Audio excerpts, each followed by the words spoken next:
el mundo cambia. Vos tenés que avanzar, crecer y progresar para no ser uno más, estás en el piso. Ya no pidas permiso, sé dueño de lo tuyo y escuchate estos murmullos. El mundo globaliza y nadie te lo avisa. Criptovisión la tuve y el mercado se energiza. Ciudades del futuro, ciudades diferentes. Sé dueño de vos mismo, no depender de otra gente. Criptovisión, criptovisión, criptovisión. Vamos. Damas y caballeros, bienvenidos y bienvenidas a un nuevo capítulo de Criptovisión desde Miami, temporada 4, capítulo 8. Iñaki, ¿qué tenemos para hoy? Para hoy tenemos la opinión de Ian de la empresa CoinRoads, una empresa que se encarga de administrar grandes fondos de inversión del ecosistema cripto. Y además de repasar todo lo que nos dejó la Bitcoin 2022, vamos a estar en los estudios de Glozal, en este caso con un personaje muy interesante. Es interesante 𝗂𝗪𝗂𝗏 Boatemp porque es una persona que hace años que se dedica a la minería, pero también está muy metida en el mundo de los NFT. Así que lo llevamos al metaverso, lo llevamos a competir en trading y a que nos cuente todo lo que sabe. Empezamos un nuevo episodio de Criptovisión de esta manera. Continuamos en Criptovisión, en nuestro segmento de entrevistas. Estamos en este momento en Miami, en la conferencia de Bitcoin 2022 y tenemos el gusto de presentar a Ian Weisberger de la empresa CoinRoads. Hola, me llamo Jan. Permiso porque yo aprendí español en la discoteca, entonces no es perfecto. Pero yo tengo una compañía, se llama CoinRoads. Es una plataforma de criptomonedas por los institutions, los bancos, para las grandes empresas. Sí, sí. Y tengo 80 billones dólares en transactions, en compañía. Y en el mes pasado tenemos 6 billones en dólares. Y me gusta Miami, yo vivo en Miami por un año y es el primera ciudad en los Estados Unidos. Okay. Crypto friendly, it's the first crypto friendly city in the United States. Sí. Okay. And el mayor, Francisco Suarez. He convinced your company. Sí. You come from New York. Yes. CoinRoads was based in New York, yes. And now you are based in Miami. In Miami. You are yes. 1 year. 1 year in Miami. Okay, well, so you want to check by yourself. I mean, what is Miami? What is Miami proposal? Sí. Do you see that it's moving forward, Miami? Yes. Okay. What is your expectation for the next years? Pienso que Miami es primero de Nueva York en 3 años, 5 años, no sé, pero Miami es el primero ciudad por cripto en los Estados Unidos. And do you think that another cities are going to go in the same direction? Nueva York is trying, pero no es posible porque los taxes son terribles en Nueva York y es un desastre porque en Miami no hay taxes, nada en este state. So. Okay. Yeah. So what is how many years has the company? How many? 5 years. 5 years. Yeah. How years you've been in the market? Who are your customers, for example? Galaxy Digital, Celsius, Genesis, big trading platforms use us, hedge funds, 30 hedge funds roughly. And as well. it's focused only in Bitcoin, or you have a portfolio? 2,000 criptomonedas en mi plataforma. Sí. Okay, Sí. okay. And if you have to say a number or a proportion, how many of Bitcoin people use and how many? Yeah, so about half Yes. is Bitcoin, and the rest is everything else. Okay, because that is aligned with what I heard yesterday in a panel where the hedge fund CEOs were there, Yeah. Salinas, 𝗪𝗪𝗏𝗏𝗏, Okay. and they all said that they suggest 50 or 60% Yes. of their portfolio in Bitcoin. Correct. So I do it's a big bet. I mean, half mine is Bitcoin and the rest is put out personally.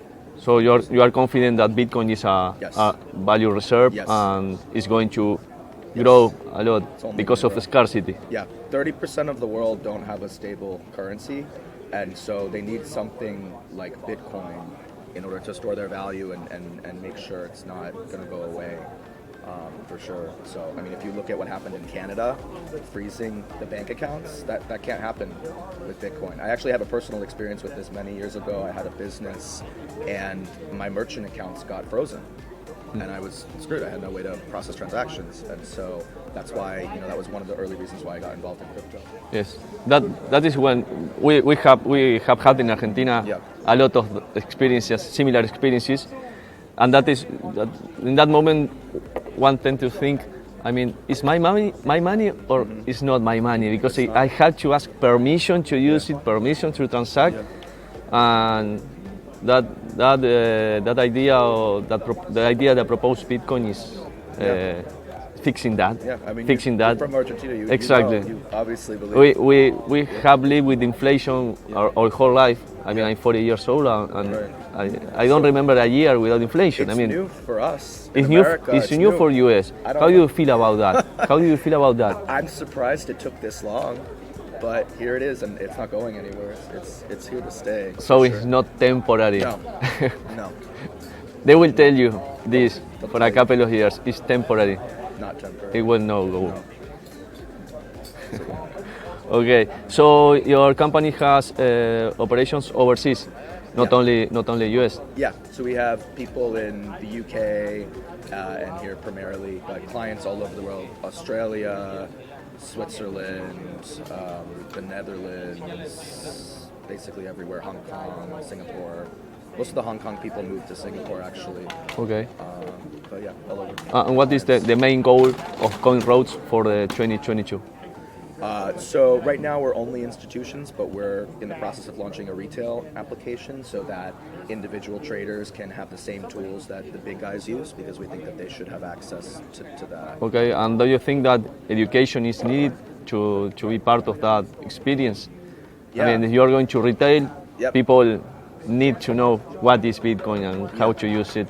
Yeah, absolutely. I think it's really important to know, and I think that it's unfortunate that most people are using things like Cash App to buy Bitcoin and other places that charge multiple percent. I think that that's too high. It used to be when you wanted to buy a stock, you paid a broker, whatever, $100, you have to call them up and do it, and then now that changed and it's free and very low fees, and I think that the same thing is going to happen for crypto, so I think it's going to be better for everyone if that happens. And so what do you feel about that Macy's, Walmart are taking crypto as a It's only going to increase adoption, and it's going to snowball and become more and more and more. I think one of the big things is, first, if you look at stocks, if I want to buy Sony stock, I have to invest in what's called an American depository receipt, and the bank collects huge fees on that.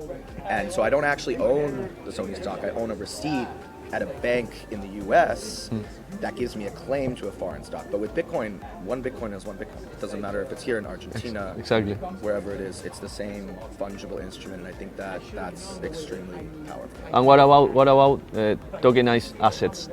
Yeah. Do you see that is? I think so. I think some people think it's going to happen in a few years. I think it could be 20 years, but I think that ultimately all the stocks, global companies, are going to be on a blockchain, because it's so much cheaper. It's so much more fungible. Like if I want to buy, a foreign stock, I buy this receipt and then I have to transfer it and I call them up, and it's so much work versus just having a token that I can just move to a different wallet, move overseas in a few seconds. It's a lot more efficient. Okay, we are all looking for that future. We hope it happens soon, but everything in this industry happens really fast. So one has to go with the news and with everything that is happening. So one time that we have in our show is to provide a message for the future generations. I mean, how do you feel that is going to be the adoption when the children that are being born in the next years are going to be crypto native? how is it going to be that? It's already happening. I have friends and they don't own any stocks. They bought Dogecoin on Robinhood. And so young people, I'm 28 years old, people like me and younger, they don't want stocks. They don't want to deal with that. They want crypto. And so adoption is only going to increase and increase and increase. And even old Wall Street people are getting into crypto now. You know, when I started in 2017, they all thought I was crazy. I'm a little crazy, but you know, now they're asking me for a job. So it's already, a lot of Wall Street people are coming in and traditional bankers, and adoption is only going to go up. Okay. Anything else that you want to add? I mean, what is your feeling about this event? I mean, this event is amazing. We sponsored. We have a booth downstairs. It's been amazing. It's so amazing to see all the different types of people walking around that are getting involved in crypto. I mean, adoption. This conference is way bigger than it was last year. It's huge. You know, like my taxi driver was asking me about it. Like everyone is getting involved now, and I think that's great. Do you think that the Latin American market could be a target for you in the next years? Yeah, absolutely. We're definitely expanding, and we think that Argentina and other countries will be a big market for our retail platform. Okay, we will be waiting your visit. Thank you, Ian. Thank you so much. Okay, continuamos. Continuamos en Criptovisión. Tenemos la oportunidad ahora de entrevistar a 𝗂𝗪𝗓 Boatemp, alias o a.k.a. Cinqo. Él es un artista, un creador de NFTs, está muy metido en el tema y vamos a aprovechar el conocimiento que tiene para que nos cuente qué está haciendo. Hi 𝗂𝗪, nice to have you here in Criptovisión. Thank you so much. Thank you. So 𝗂𝗪, what is your thing in crypto? You know, you are an expert in NFT. Can you tell our audience? Yes, I am in the NFT space. I'm an NFT artist. I also run an NFT incubator called 𝗪𝗪𝗪𝗏𝗏, which is in Los Angeles in West Hollywood. And what we do there is we incubate NFT artists, NFT marketers, smart contract developers, blockchain enthusiasts, metaverse enthusiasts, and we all work together in a common space and a common goal for the advancement of Web3.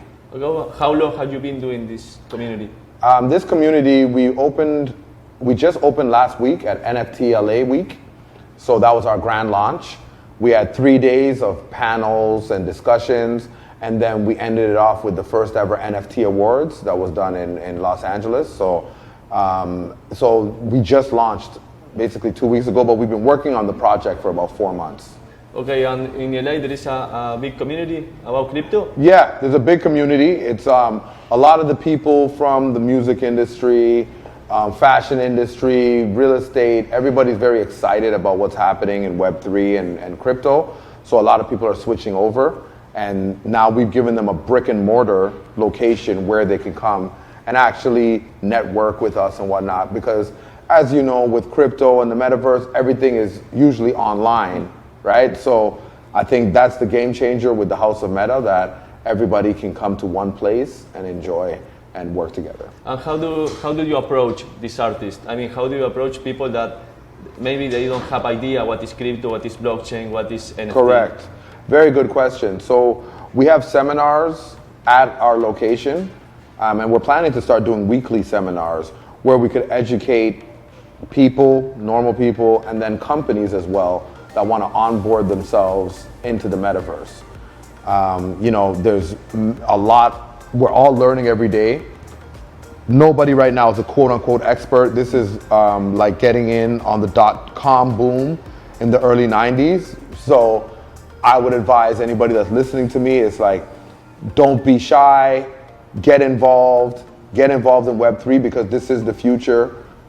You can see from platforms like Facebook calling themselves Meta, it shows you where it's going, right? In the next 5 years, everybody's going to have a wallet and is going to be interchanging with crypto. So the ones that get in now, we're pretty much all the pioneers and the early adopters, right?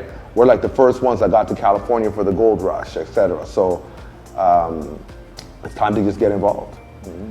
So what do you think that are going to be the next steps for NFT besides art? That is mainly the very good question. Very good question. So for NFTs, number one thing is community, right?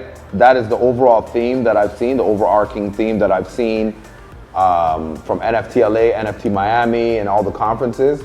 The key is, number one, having your community, and then number two, the utility of your NFT.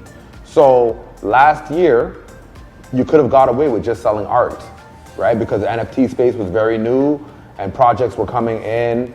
A lot of them overpromised, under-delivered, but it was just art and it was okay. But now the consumer is looking for some kind of utility. So for instance, my project is called Sunshine Gold Mine Club, SGMC. And what we've done is, I've been in the mining industry for 15 years, mining gold. I started in Africa, and then I took the skills that I learned in Africa and I came to the US, and I've discovered numerous gold mines, right? So what I've done now is, I didn't want to have the gold all for myself, I want to share it with the community. So the people that buy my NFT also are part of my gold mine, and then they get to benefit in the profits once we start production. So the initial mint for my NFT project will be used to acquire the equipment, right? And then we bring the equipment, and then the people that hold the NFT will be able to watch us setting up the mine and be part of the whole process. Okay. Then we start mining, and then they get a percentage of the proceeds. So it's like you are adding another layer of scarcity. Yes. I mean, NFT is scarce, and you are providing another layer with gold. Correct, with gold. So I have, I'm setting up a new class of NFTs, which is asset-backed NFTs. So I have about 10 projects that are revolved around various gold mines that I own. I own 10 mines in California. The Sunshine Mine is my first one. Sunshine Mine already produced $100 million of gold between 1897 and 1942. And now we're reactivating the mine, and there's a lot more gold in there. So. Okay, what about the reception of, for example, the government about this kind of new business model? What do you think about that? Good question. Right now, crypto and NFT space is largely decentralized and unregulated. So for now, I think it's good time for anybody to get involved. We do have members of our team that were lawyers with the SEC. So they understand all of the SEC rules, so that our offering is not considered a security per se. So we're just making sure that we fall in line and we do everything in compliance with all the governmental rules, right? But as I said, it's early times now, so there's a lot of gray area for people to, get their projects going. Okay, great. What blockchain are you using to develop the NFTs? Good question. I'm using Ethereum, and I'm using the ERC-721 protocol for my generative project. So the Sunshine Mine is 7,777 characters, right? So that one is an ERC-721. And then I have some projects like the Seven Dwarfs that use ERC-1155. So, but yeah, I'm mainly on Ethereum now. We will be looking at going cross-chain, but for now, the majority of buyers of NFTs are on Ethereum. So we want to make our project offer. What do you think about the possibility of doing NFT on Bitcoin? That was one of the revelations here in the Bitcoin conference. That would be phenomenal if they could put that together. I'd be very interested in looking at that as well. I mean, Bitcoin, there's a huge ecosystem. I'm also getting into Bitcoin mining as well, because I do traditional mining, but now I'm adding the Bitcoin mining and Ethereum mining aspect to my properties. So I'm open. Yeah, except for me, like, we're learning every day. Nobody's an expert. You have to pivot. Things happen, and you got to be able to move with the times. And this Web3 space, I mean, 1 month is like 1 year in any other business. It's just moving fast. So we just, staying on top of it. So I would like to use your experience of a gold miner and a Bitcoin miner. Yes. Can you explain some difference between that for our audience? I mean, yes, most definitely. Both fields. Well, both of them are very similar because they're both mining a finite resource, right? There's only 21 million Bitcoins, and I think they've only mined about 12 million thus far. And then gold is a limited resource in the earth. So But the difference is the equipment that's used. So if you're doing Bitcoin mining, you need to buy numerous servers. They're called ant miners, and pretty much think about it like a container that is filled up with all these miners. And what the miners are doing is they're calculating the transactions for people on the blockchain, and basically protocol, just making sure that it is a safe transaction and then it's registered on the blockchain. Now, when we're talking about traditional mining, that's when we're getting in with an excavator, we're digging the earth, getting down to the layer that the gold is at, and then if we're doing alluvial mining, we're washing with water, and then gold is 18 times heavier than water, so the gold is always going to sink to the bottom, and that's where we look for it. The source of gold is in rocks, right? And these rocks have either come from inside the earth as a volcanic eruption, or they have come from outer space as meteorites, and they've hit the earth. But they create these gold deposits. That's the source, and that's what we look for. We look for the hard rock, and then we crush the rock to a fine powder, and then we either gravity separate it, or we use chemical to be able to extract the gold out. So to add on to that, my company is a green gold mining company.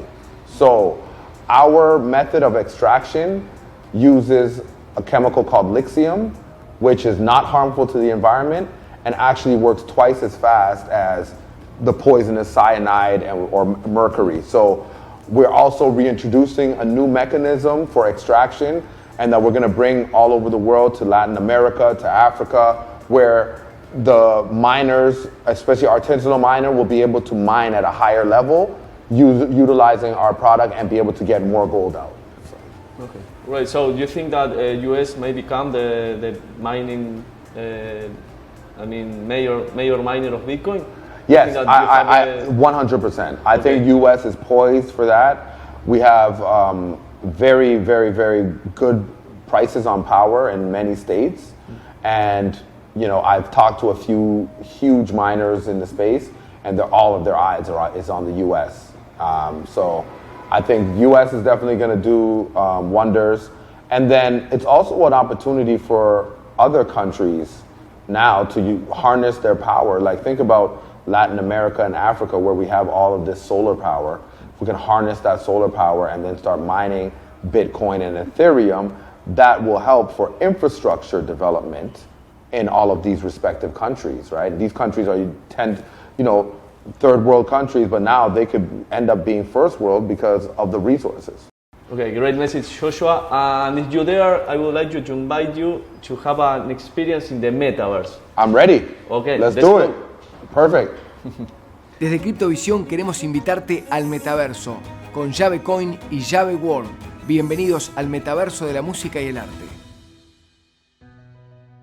Criptovisión te invita a formar parte de Storm Game. Hacé clic en este link de referidos y obtené un montón de beneficios. Desde Criptovisión te invitamos a conocer Soul Mining, minería desde el fin del mundo. En Tierra del Fuego se encuentra la planta más grande de minería de Ethereum de Argentina, y ahora también están minando Bitcoin. Planifica tu inversión en Soul Mining. Desde Criptovisión te invitamos a hacer tu cuenta en Libertex, donde vas a poder tradear con una empresa con 25 años de trayectoria. Libertex, hacé clic en este enlace y abrí tu cuenta. Desde Criptovisión queremos presentarte Leden, el mejor hogar para tus activos digitales. Desde Criptovisión queremos presentarte Globians, un banco cripto con un montón de soluciones financieras. Conocelas haciendo clic en este link. Desde Criptovisión te invitamos a conocer CoinEx. Mirá.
Y continuamos en Criptovisión. Ahora es el turno del segmento Juguemos Short y Long en cripto. Lo hacemos con nuestro invitado Joshua. Joshua, Yes, sir. do you want to play? Yes, I want to play. Okay, so the first that we have chosen is to pick a crypto. Which crypto would you pick? I think I'm going to go with Cardano. Ok, Cardano. Él eligió ADA, o sea Cardano. Estamos viendo la sesión de Bybit de futuros.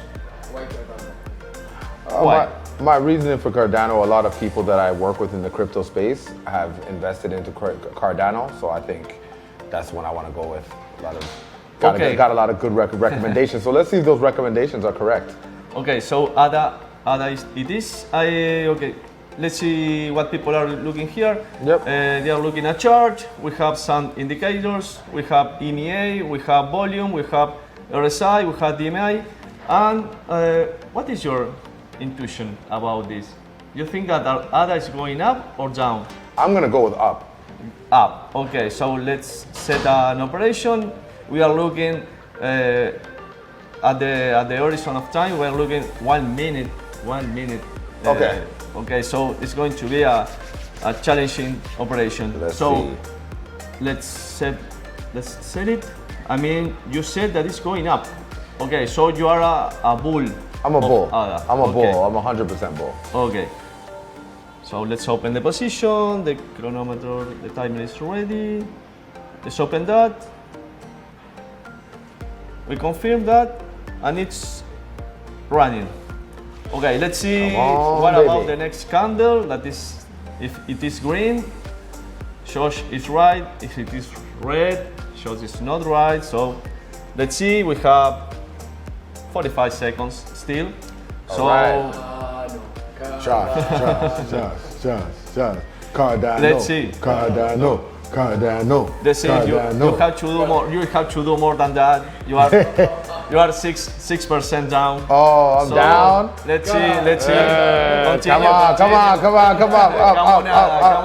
Up. Come on, man. Come on. So 20 seconds to go. Let's see. Okay, so there is some kind of indecision there. So nowadays the candle is red. 9.